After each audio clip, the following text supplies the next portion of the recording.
Hi everyone, my name is Kelly Barnhill and I'm here to tell you about my new book. It's called When Women Were Dragons. I really hope you like it.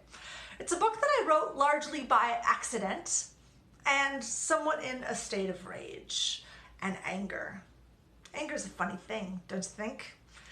As girls in America, we are taught to minimize our own anger, to distrust our own anger. Don't speak while you're angry. Don't make decisions while you're angry. Don't go to bed angry. Don't go to school angry. Certainly don't come to the dinner table angry.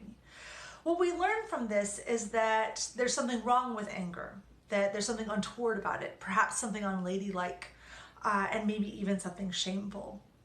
This is terrible advice, excuse me. Terrible advice, because it takes away the power of anger. And also, anger is useful. It clarifies and illuminates. It allows us to burn away the chaff and distractions and leave the truth behind. It allows us to change ourselves, to change our lives, to change the lives of others, and even to change the world. I wrote this book during a very angry time in the United States of America. Trump was president. We had the Kavanaugh hearings where a very silly man with very silly hair got on national television and wept and cried and talked about his drinking buddies with very silly names like Squee and stuff, and then screamed at America and told us that we would reap the whirlwind. And boy, have we.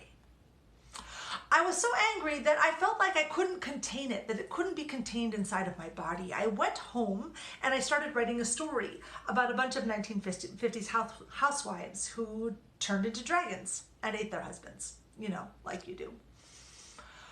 I thought I was doing this just to blow off steam, but the more I wrote, the more I discovered that there was something more here.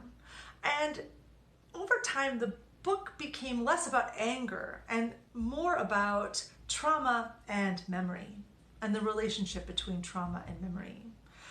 In this book, there was a cataclysmic event in 1955 when over 600,000 American women, wives, and mothers all became dragons, and they left a path of destruction in their wake. And as a result, all of America just shut up about it. They wouldn't speak of it because it was unspeakable. It was a great shame. And so this is the story of a girl named Alex who is growing up in the shadow of the mass dragoning of 1955, with a mother who doesn't speak of it, with an aunt who disappeared, with a cousin who is now her sister, but nobody will mention that either. And she's trying to understand her place in the world when the world won't even admit what it is. I really enjoyed writing this book. I really enjoyed living with Alex. I really enjoyed living with these unstoppable dragon women. I hope you do too. Thank you so much and enjoy reading. Thanks.